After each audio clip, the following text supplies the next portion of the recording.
Exam की तैयारी करते हैं तो लगता है कि बस सवालों को रट लो और आगे बढ़ो। लेकिन आज की इस डीप डाइव चर्चा में हम कुछ अलग करने वाले हैं। आज हमारा विषय है बिहार बोर्ड कक्षा 10 के भौतिक विज्ञान यानी फिजिक्स के महत्वपूर्ण बहुविकल्पीय प्रश्न यानी एमसीक्यूज। हाँ, और देखिए फिजिक्स कोई ऐसी चीज नहीं है जिसे बस किताबों से रट लिया जाए। ये तो हमारे आसपास की दुनिया को समझने का, इस पूरे ब्रह्मांड को समझने का एक नजरिया है। अगर हम इन सवालों के पीछे के विज्ञान को समझे तो ये बहुत दिलचस्प हो जाता है। बिल्कुल सही कहा। तो मैं इस डीप डाइव के नियम बता दूं। आज हमारे पास करीब 100 से ज्यादा प्रश्नों का एक बहुत बढ़िया स्रोत है। मैं लाइन बाय लाइन प्रश्न संख्या और प्रश्न पढ़ूंगा और हमारी एक्सपर्ट हर प्रश्न के बाद करीब 1 सेकंड का पॉज लेकर उसका सटीक उत्तर देंगी। ये एक बहुत ही अच्छा तरीका रहेगा। मैं 1 सेकंड रुककर उत्तर दूंगी ताकि सुनने वालों को भी सोचने का थोड़ा समय मिल सके। सही। और जहां जरूरत होगी हम उस उत्तर को संक्षेप में समझेंगे भी। तो शुरू करते हैं। पहले स्लाइड पर बस इतना लिखा है, class 10th Bihar board physics के 100 महत्वपूर्ण एमसीक्यू। ये मटेरियल किसी भी परीक्षार्थी के लिए एक मास्टर की साबित होने वाला है। हाँ, बिल्कुल। एक तरह से ये पूरे सिलेबस का निचोड़ है। तो अब चलिए अगली स्लाइड पर नजर डालते हैं। ये दूसरी स्लाइड है, प्रश्न 1 से 8 तक। इसमें प्रकाश और परावर्तन के नियम हैं। तो प्रश्न 1, प्रकाश किस प्रकार की तरंग है? ये एक अनुप्रस्थ या चुंबकीय तरंग है। प्रश्न 2, प्रकाश कैसे गमन करता है? हमेशा सीधी रेखा में। प्रश्न 3, निर्वात में प्रकाश की चाल क्या होती है? 3 × 10⁸ मीटर प्रति सेकंड। 1 मिनट, यहाँ मैं थोड़ा रोकना चाहूंगा। हम किताबों में ये आंकड़ा पढ़ते हैं, पर असली जिंदगी में इसका मतलब क्या है? देखिए, इसको ऐसे समझिए कि ये इस ब्रह्मांड की स्पीड लिमिट है। इससे तेज कोई भी चीज सफर नहीं कर सकती। अरे वाह! अगर प्रकाश की एक किरण पृथ्वी के चक्कर लगाए तो वो 1 सेकंड में करीब 7.5 चक्कर पूरे कर लेगी। बाप रे, ये तो सच में हैरान करने वाला है। खैर, आगे बढ़ते हैं। प्रश्न 4, परावर्तन के कितने नियम हैं? इसके 2 नियम हैं। प्रश्न 5, आपातन कोण किसके बराबर होता है? परावर्तन कोण के बराबर। प्रश्न 6, समतल दर्पण कैसा प्रतिबिंब बनाता है? हमेशा काल्पनिक प्रतिबिंब। प्रश्न 7 और 8 लगभग एक जैसे हैं कि सीधा प्रतिबिंब कौन से दर्पण बनाते हैं? समतल और उत्तल दर्पण हमेशा सीधा प्रतिबिंब बनाते हैं। सही। तो अब चाहिए अगली स्लाइड पर नजर डालते हैं। स्लाइड 3, प्रश्न 9 से 16 तक। दर्पण और लेंस पर। प्रश्न 9, समतल दर्पण की फोकस दूरी कितनी होती है? अनंत होती है। प्रश्न 10, अवतल दर्पण में वक्रता केंद्र पर रखी वस्तु का प्रतिबिंब कहाँ बनता है? वक्रता केंद्र पर ही बनता है। प्रश्न 11, उत्तल दर्पण द्वारा बना प्रतिबिंब कैसा होता है? हमेशा सीधा और वस्तु से छोटा। प्रश्न 12, दर्पण सूत्र क्या है? 1/v + 1/u = 1/f। प्रश्न 13, दाढ़ी बनाने के लिए किस दर्पण का उपयोग होता है? अवतल दर्पण का।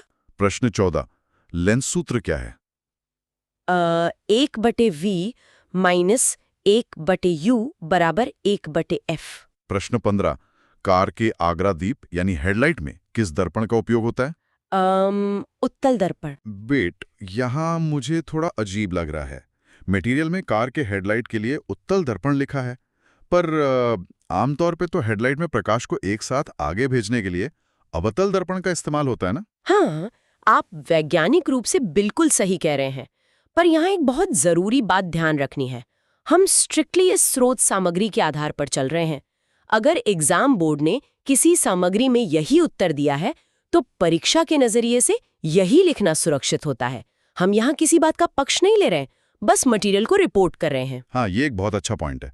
स्टूडेंट्स को एग्जाम के हिसाब से ही चलना चाहिए। और प्रश्न 16, साइड मिरर के रूप में कौन सा दर्पण लगता है?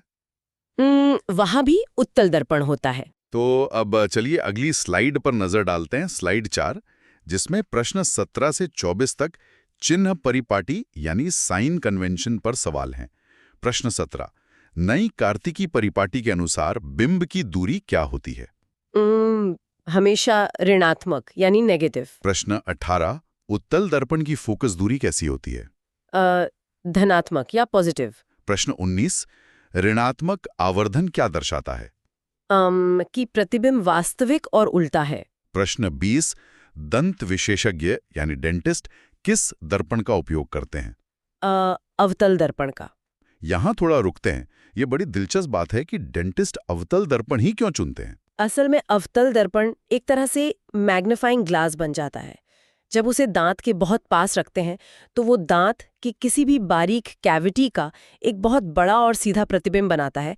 इससे डॉक्टर को देखने में आसानी होती है। अच्छा, इसीलिए। प्रश्न 21, गोलीय दर्पण के वृत्ताकार सीमा रेखा का व्यास क्या कहलाता है? उसे दर्पण का द्वारक कहते हैं। प्रश्न 22, हजामत बनाने में कौन सा दर्पण लगता है? अवतल दर्पण। प्रश्न 23, काल्पनिक प्रतिबिंब कैसा होता है? हमेशा सीधा। प्रश्न 24, फोकस दूरी और वक्रता त्रिज्या में क्या संबंध है? F बराबर R/2। सही। तो अब चलिए अगली स्लाइड पर नजर डालते हैं। स्लाइड 5, प्रश्न 25 से 32, प्रकाश का अपवर्तन। प्रश्न 25, अवतल दर्पण द्वारा आभासी और बड़ा प्रतिबिंब कब बनता है? जब वस्तु ध्रुव और फोकस के बीच हो। प्रश्न 26, किस दर्पण द्वारा सदैव सीधा प्रतिबिंब बनता है? समतल और उत्तल दर्पण द्वारा। प्रश्न 27, अवतल दर्पण की फोकस दूरी कैसी होती है? ऋणात्मक। प्रश्न 28, किस दर्पण से हमेशा वस्तु से छोटा प्रतिबिंब प्राप्त होता है? उत्तल दर्पण से। प्रश्न 29, वायु और निर्वात में प्रकाश की चाल की तुलना कैसे करेंगे? वायु में चाल निर्वात की अपेक्षा थोड़ी कम होती है। प्रश्न 30, विभिन्न माध्यमों में प्रकाश की चाल पर क्या असर पड़ता है? अलग-अलग माध्यमों में चाल भिन्न भिन्न होती है। प्रश्न 31, तालाब का जल कम गहरा क्यों दिखाई देता है? प्रकाश के अपवर्तन के कारण। यहाँ रुककर मैं एक आम जिंदगी का उदाहरण देना चाहूंगा। जैसे अगर हम पानी से भरे ग्लास में एक सिक्का डालें तो वो सिक्का थोड़ा ऊपर उठा हुआ दिखता है। बिल्कुल, ऐसा क्यों होता है? देखिए, जब प्रकाश पानी से हवा में आता है तो माध्यम बदलने की वजह से उसकी चाल बदल जाती है और वो मुड़ जाता है। इसी मुड़ने की प्रक्रिया को अपवर्तन या रिफ्रैक्शन कहते हैं और इसी वजह से तालाब कम गहरा दिखता है। क्या बात है। और प्रश्न 32, आवर्धन का एसआई मात्रक क्या है? ये मात्रा विहीन है, इसका कोई मात्रा नहीं होता। तो अब चलिए अगली स्लाइड पर नजर डालते हैं।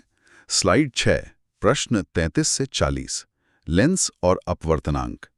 प्रश्न 33, लेंस के मुख्य फोकस की संख्या कितनी होती है? 2 होती है। प्रश्न 34, अवतल लेंस का आवर्धन m किसके बराबर होता है? V/U के। प्रश्न 35, अपवर्तनांक म्यू का सूत्र क्या है? sin I/sin R। प्रश्न 36, सबसे अधिक अपवर्तनांक किसका होता है? हीरे का, यानी डायमंड। तो इस सब का असल में क्या मतलब है? हीरे की जो इतनी चमक होती है, क्या उसका इस अधिक अपवर्तनांक से कोई लेना देना है? हाँ, पूरा लेना देना उसी का है। हीरे का अपवर्तनांक सबसे ज्यादा होता है। जब प्रकाश उसके अंदर जाता है तो वो इतना ज्यादा मुड़ता है कि प्रकाश हीरे के अंदर ही फंस जाता है, बार बार अंदर ही टकराता है, जिसे पूर्ण आंतरिक परावर्तन कहते हैं। इसीलिए हीरा इतना चमकता है। अरे वाह। प्रश्न 37, अभी सारी लेंस किसे कहते हैं? उत्तल लेंस को। प्रश्न 38, अपसारी लेंस किसे कहते हैं? अवतल लेंस को। प्रश्न 39, लेंस की क्षमता का मात्रक क्या है? डायोप्टर। प्रश्न 40, उत्तल लेंस की फोकस दूरी कैसी होती है? धनात्मक। सही जवाब। तो अब चलिए अगली स्लाइड पर नजर डालते हैं। स्लाइड 7, प्रश्न 41 से 48, लेंस के व्यावहारिक उपयोग। प्रश्न 41, प्रकाश की अधिकतम चाल कहाँ होती है? निर्वात में। प्रश्न 42, शब्दकोश के छोटे अक्षरों को पढ़ने के लिए किस लेंस का उपयोग करना चाहिए? 5 सेंटीमीटर फोकस दूरी वाले उत्तल लेंस का। यहाँ थोड़ा रुकते हैं। ये शब्दकोश यानी डिक्शनरी पढ़ने वाली बात काफी दिलचस्प है। देखिए, फोकस दूरी और लेंस की क्षमता, जिसे पावर कहते हैं, उनके बीच उल्टा संबंध होता है। फोकस दूरी जितनी कम होगी, लेंस की पावर उतनी ही ज्यादा होगी। इसलिए 5 सेंटीमीटर वाली कम फोकस दूरी का लेंस अक्षरों को ज्यादा बड़ा और साफ दिखाता है। हाँ, ये हमारी आंखों की काफी मदद करता है। प्रश्न 43, 20 सेंटीमीटर फोकस दूरी वाले उत्तल लेंस की क्षमता क्या होगी?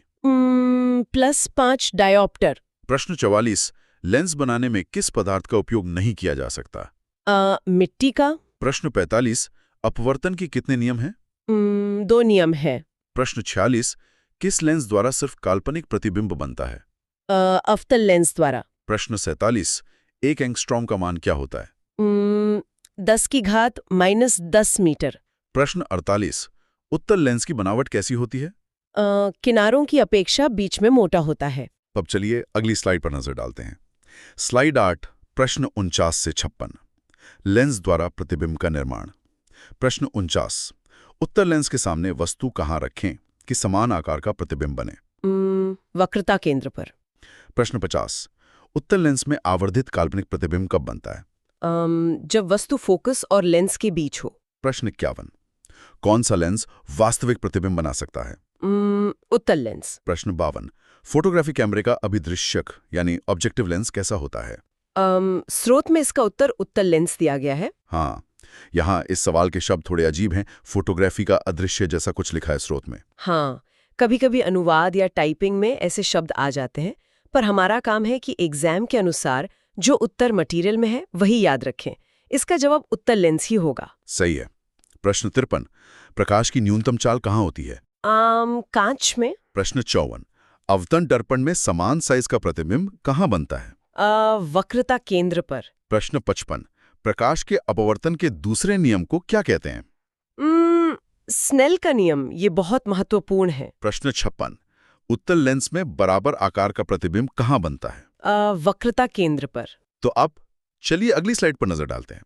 स्लाइड 9, प्रश्न 57 से 64।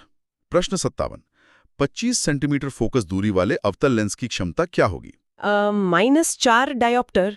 प्रश्न 58, जल का अपवर्तनांक कितना होता है? 1.33। प्रश्न 59, कौन सा लेंस वास्तविक और आभासी दोनों प्रतिबिंब बनाता है? उत्तल लेंस। प्रश्न 60, +5 डायोप्टर क्षमता वाले लेंस की फोकस दूरी क्या होगी? 20 सेंटीमीटर। प्रश्न 61, 1 मीटर फोकस दूरी वाले अवतल लेंस की क्षमता क्या होगी? -1 डायोप्टर। देखिए, ये क्षमता निकालने वाले सवाल कितने सीधे फॉर्मूला पर आधारित हैं, है ना? हाँ, बिल्कुल। और यहाँ साइन कन्वेंशन यानी चिन्ह परिपाटी का ध्यान रखना बहुत जरूरी है। छोटी सी माइनस या प्लस की गलती पूरे गणित को खराब कर सकती है। सही कहा। प्रश्न 62, प्रयोगकर्ता को दर्पण की फोकस दूरी निकालने के लिए क्या मापने की जरूरत होती है? दर्पण से पर्दे की दूरी और दर्पण से बिंब की दूरी। प्रश्न 63, जिसे प्रकाश आसानी से पार कर सके उसे क्या कहते हैं? पारदर्शी पदार्थ। प्रश्न 64, केवल आभासी प्रतिबिंब किसमें बनता है? यहाँ स्रोत के अनुसार उत्तर है केवल अवतल दर्पण द्वारा। हम इसे ज्यों का त्यों याद रखने की सलाह देंगे। तो अब चलिए अगली स्लाइड पर नजर डालते हैं। स्लाइड 10, प्रश्न 65 से 72। प्रश्न 65, काल्पनिक प्रतिबिंब किन दर्पणों में बन सकता है?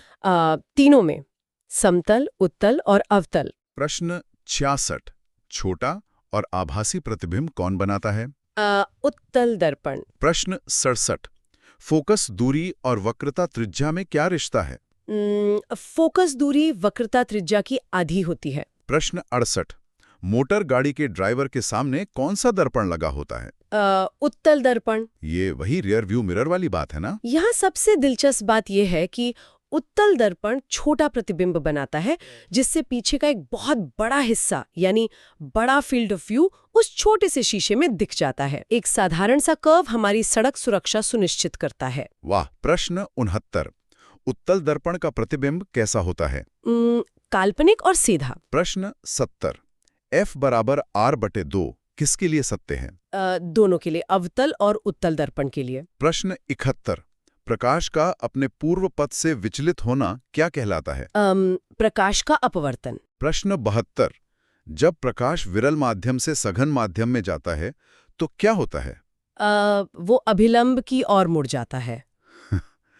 तो अब चलिए अगली स्लाइड पर नजर डालते हैं। स्लाइड 11, प्रश्न 73 से 80, मानव नेत्र की कार्यप्रणाली। प्रश्न 73, लंबवत पड़ने वाली किरण का क्या होता है? वो सीधी निकल जाती है। प्रश्न 74, पानी से भरी बाल्टी की गहराई कम क्यों मालूम पड़ती है? अपवर्तन के कारण। प्रश्न 75, जब प्रकाश सघन से विरल माध्यम में जाता है तो? वो अभिलंब से दूर हट जाता है। प्रश्न 76, दृष्टि का स्थायित्व कितना होता है?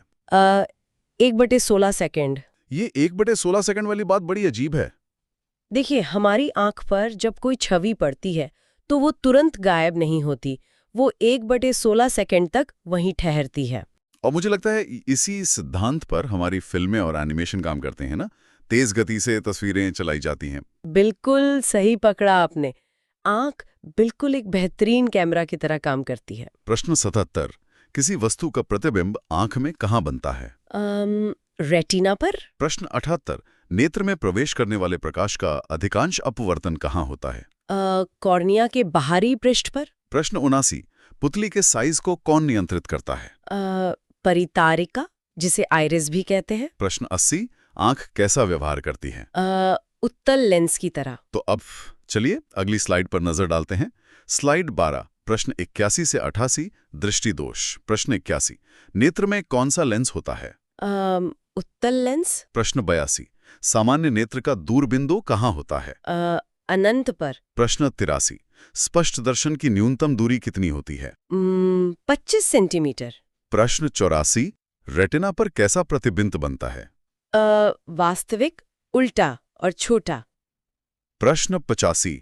निकट दृष्टि दोष को ठीक करने के लिए किस लेंस का चश्मा लगता है? अवतल लेंस का। यहाँ स्टूडेंट्स को बड़ा कंफ्यूजन होता है।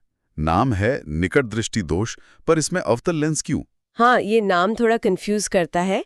निकट दृष्टि का मतलब है कि निकट का साफ दिख रहा है पर दूर का नहीं। ऐसा इसलिए होता है क्योंकि आंख का लेंस दूर की किरणों को रेटिना से पहले ही सिकोड़ देता है, यानी कन्वर्ज कर देता है। तो हम चश्मे में एक अवतल लेंस लगाते हैं जो किरणों को पहले थोड़ा फैला यानी डाइवर्ज कर देता है, फिर आंख उसको सही जगह रेटिना पे फोकस कर लेती है। बहुत ही सरल शब्दों में समझाया आपने। प्रश्न 86। दीर्घ दृष्टि दोष का संशोधन किस से होता है? उत्तल लेंस से। प्रश्न 87। जरा दृष्टि दोष में कौन सा लेंस लगता है? द्विफोकसी यानी बाइफोकल लेंस। प्रश्न 83। जो नेत्र निकट स्थित वस्तु को साफ नहीं देख पाता उसे क्या होता है? दूरदृष्टि दोष। तो अब चलिए अगली स्लाइड पर नजर डालते हैं। स्लाइड 13। प्रश्न 79 से 95। प्रश्न 79। न्यूनतम विचलन वाला रंग कौन सा है? लाल रंग। प्रश्न 90। श्वेत रंग कितने रंगों का मेल है? 7 रंगों का। प्रश्न 91। स्पेक्ट्रम प्राप्त करने के लिए किसका उपयोग होता है? प्रिज्म का। प्रश्न 92। अधिकतम झुकाव वाला रंग कौन सा है? बैंगनी। प्रश्न 93। प्राथमिक वर्ण कौन से हैं? लाल, हरा और नीला। प्रश्न 94। तारे क्यों टिमटिमाते हैं? वायुमंडलीय अपवर्तन के कारण। इस पर मेरा एक सवाल है। अगर तारे वायुमंडलीय अपवर्तन की वजह से टिमटिमाते हैं तो अंतरिक्ष यात्रियों को तारे कैसे दिखते होंगे?